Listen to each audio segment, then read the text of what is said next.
各位網友好啊！新年真係就快到啦，我休閒小生喺呢度預祝大家新年快樂，身體健康。講到賀年嘅菜式，近年最流行嘅當然離唔開盤菜啦。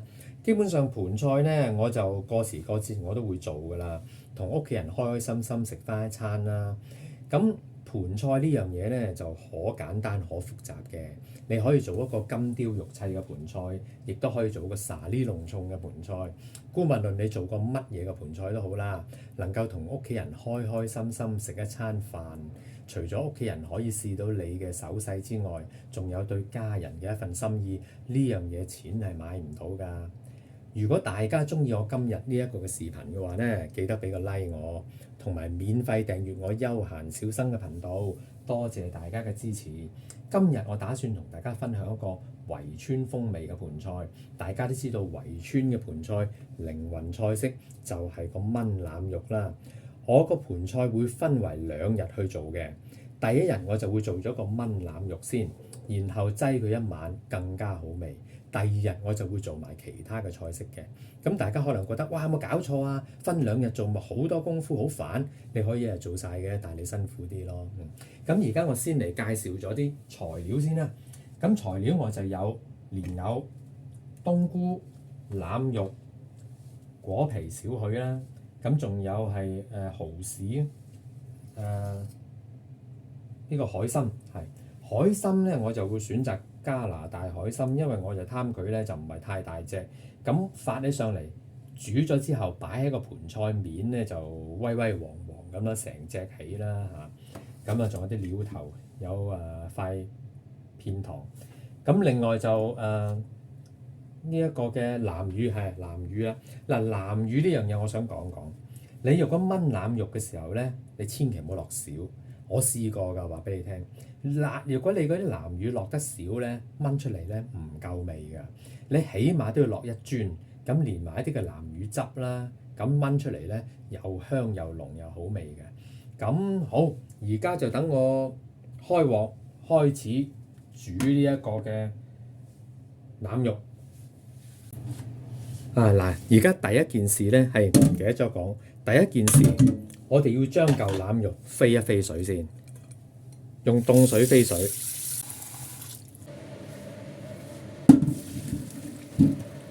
沖水佢啦。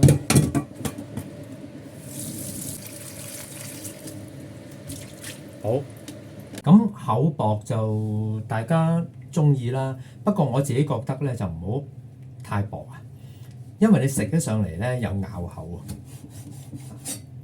和味好多㗎，你呢啲腩肉，如果你細細塊恩黐黐咁樣咧，你炆起出嚟咧薄蝕蝕唔好食嘅，就係咁樣，都幾多。呢個南乳咧擺落鑊之前咧搓爛咗佢先，蠔豉、海參兜一兜佢。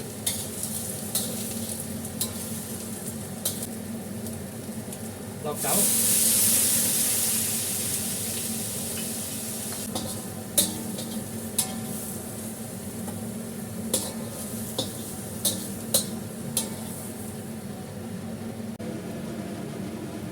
落嗰啲薑、乾葱碎、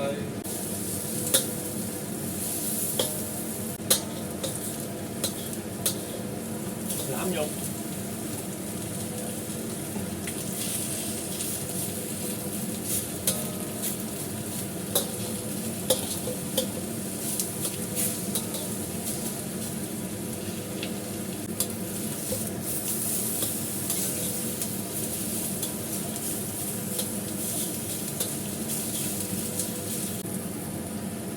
鏟一鏟啲南乳醬先，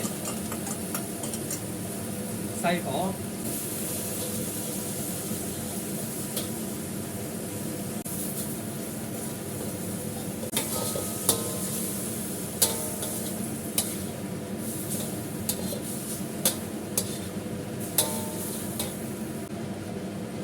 冬菇。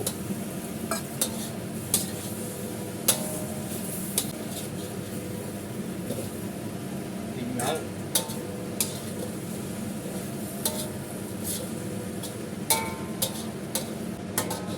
落埋啲冬菇水，加滾水。啲滾水可以加多啲，因為個盤菜要多啲汁嘅。果皮、偏糖、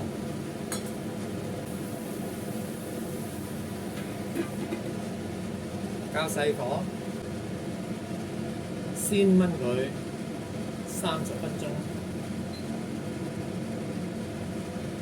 嗱，而家趁嗰啲腩肉燜緊嘅時候咧，有時間我補充翻少少資料啦。頭先大家都見到我一開始咧就落鑊揾蒜蓉兜咗嗰啲蠔豉同埋海參先，跟住就攞手就兜翻起佢。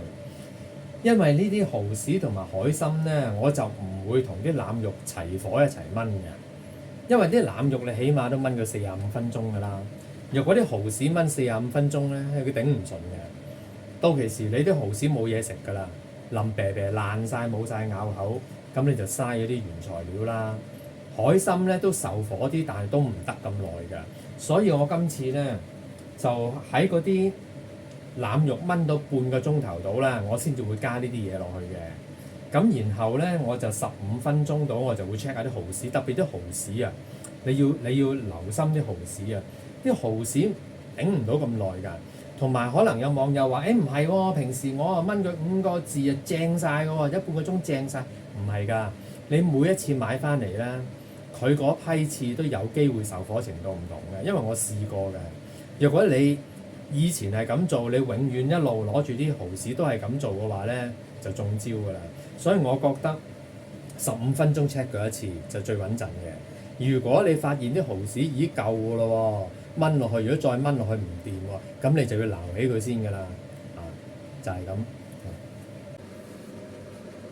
好啦，而家全程燜咗30分鐘，我先將啲海參俾咗落去先。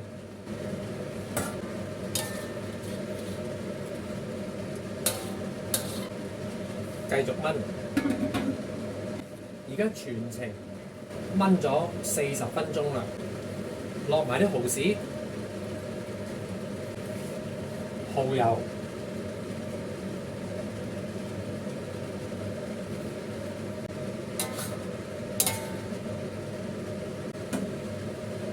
繼續煮，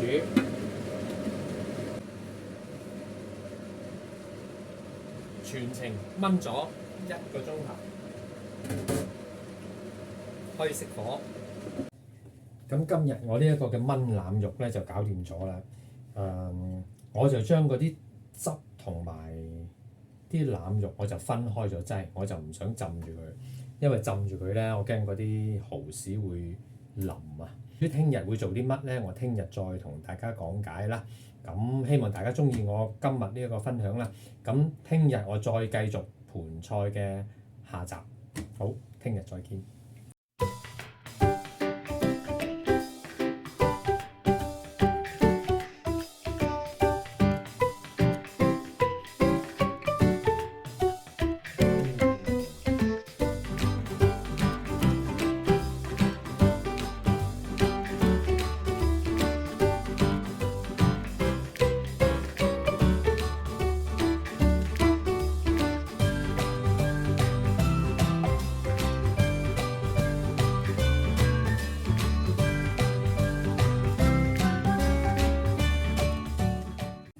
各位網友好啊，我係休閒小生啊，而家繼續做我餘下嗰個盤菜啦。咁今日下晝啊，切切剁剁執好晒嗰啲材料之後咧，咁我煮之前就同大家講講我個盤菜會有啲乜嘢啦。除咗琴日嗰個炆腩肉啊、蠔豉海參嗰啲之外咧，我仲有係蜜汁雞翼啦、茄汁蝦。炸鯪魚球啦，炸鯪魚球我有條視頻嘅。如果大家想知道點樣去炸鯪魚球嘅話咧，你睇翻我條視頻啦，有詳細講解。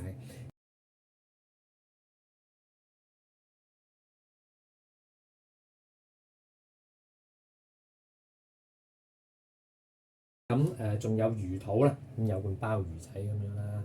咁仲有係馬蹄、枝竹、蘿蔔。同埋西蘭花，係就係咁樣啦。大家覺得夠唔夠食呢？我覺得好夠啦。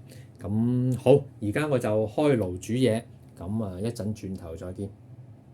而家灼一灼啲西蘭花先。咁灼之前咧，俾少少醋啊，廚用酒，有啲紹興酒嚟嘅我啲西蘭花。係咁依灼一灼佢得㗎啦，一陣我會俾啲蒜蓉再兜一兜佢嘅，俾水沖一沖佢，唔好俾佢繼續煮落去。如果唔係咧，啲西蘭花就啲色水唔靚。唔起鑊，兜一兜啲西蘭花，兜一兜佢得㗎啦。加少少鮑魚汁。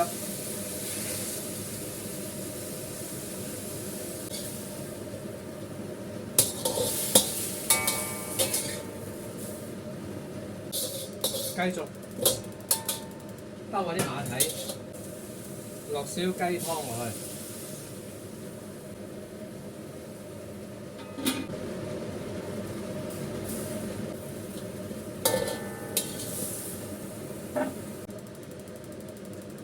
枝竹兜下佢，加啲雞湯，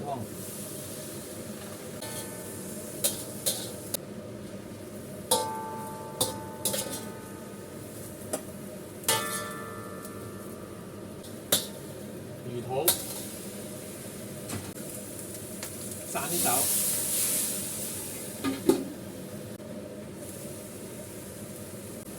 落啲雞湯，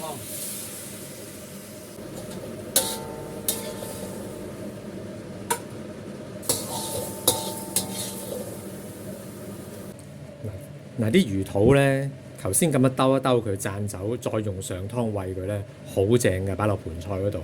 咁我呢度補充下咧，我魚肚咧，我有一條視頻咧，就係講點樣去浸發魚肚。咁如果大家 in case 咧，你係唔知道點浸發魚肚，你可以睇下我嗰條片啦。好，咁我繼續啦。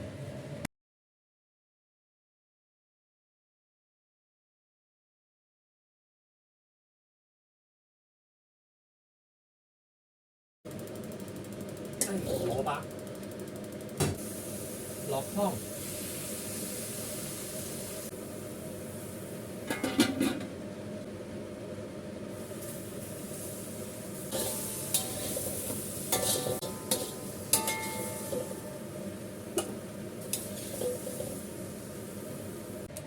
加少紹興酒，用呢啲滾水浸呢啲帶子，浸佢90秒。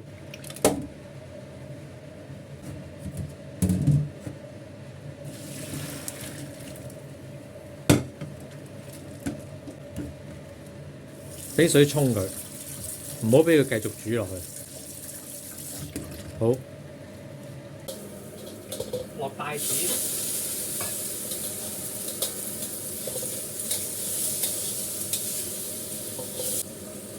鮑魚汁，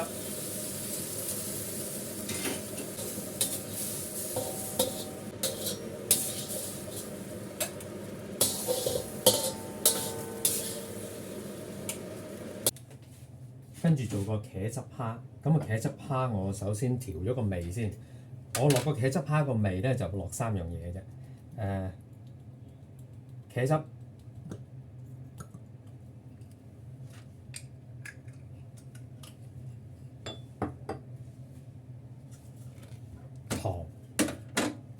糖咧落多少少。如果唔係咧太過酸啦會。俾2羹半，跟住就喼汁，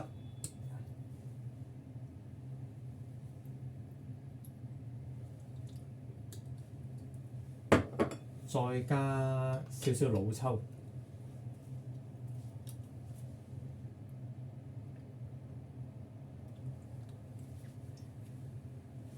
咁呢個份量咧我隨意嘅啫。咁你大家教完之後咧，可以揾隻羹點少少舐下佢，睇下個味道自己啱唔啱。如果唔有啲咩味道唔夠嘅話，你就酌量再加咯。我啱啦，就加少少水，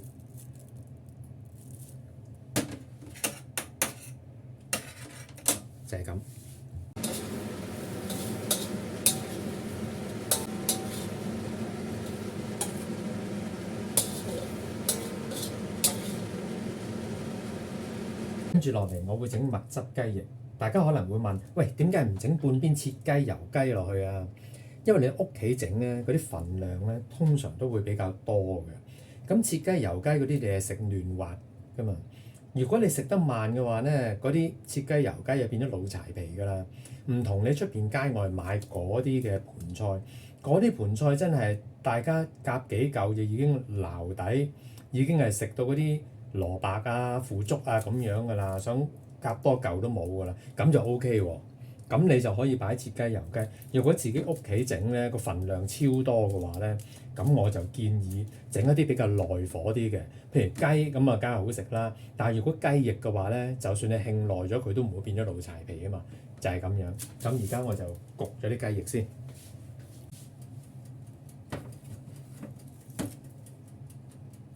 雞翼都焗好啦，咁就最後一樣食材都搞掂，而家就準備砌盤。咁而家我準備砌盤啦，不過砌盤之前咧，我想講下咧，砌盤嗰啲食物嘅層次技巧。如果你係一啲比較淡口嘅素食食材嘅話咧，就最好就好放喺個底部嗰度，例如係蘿蔔啊、馬蹄啊、腐竹啊諸如此類咧，就放喺個底部。而一啲比較濃味嘅，例如係腩肉啊嗰啲咧，我哋就放喺個面嗰度，咁一路食咧就面頭嗰啲食材嘅醬汁咧就會慢慢流落個底部，到你食到落個底部嘅時候咧，嗰啲食材就會好好味啦。第二樣嘢咧就係，如果你放喺底部嗰啲食材，唔好煮咁熟，因為咧我哋一般屋企做嘅盤菜咧個份量都會比較多嘅，同埋會呃得實啊，你冇咁快食到落個底㗎。若果你啲食材喺個底部啲煮到好熟，例如我舉例你整芋頭，咁你到你食到落個底嗰度嘅時候咧，嗰啲就唔係芋頭㗎啦，變咗雪糕㗎啦。所以係咯，大家唔好煮咁熟咯。第三樣嘢要留意嘅咧就係，我哋砌盤之前最好就俾一啲嘅雞湯落去。你千祈唔好俾嗰啲咧罐頭嗰啲鮑魚汁咧倒落個底嗰度，因為嗰啲結身啊，你倒咗落去咧，驚住會燶底啊。所以咧個底咧要俾一啲比較稀啲嘅，但係又唔好俾水喎，水就淡綿綿啊嘛。咁你俾一啲雞湯落去，咁變咗咧一路煮嗰時蒸啲雞湯上去咧，你啲食材又會係更加豐富啦個味道，同埋會慎防唔會咁容易燶底咯嚇。咁我就係咁多啦。咁我而家砌盤啦。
我呢個帶有圍村風味嘅盤菜又搞掂啦，大家鍾唔鍾意呢？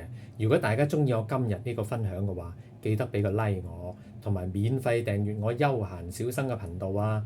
多謝大家嘅支持。而家我就食盤菜先啦，我休閒小生喺度預祝大家新年快樂，身體健康。咁我聽晚再同大家分享個其他嘅餸菜啦，聽晚再見啦，拜拜。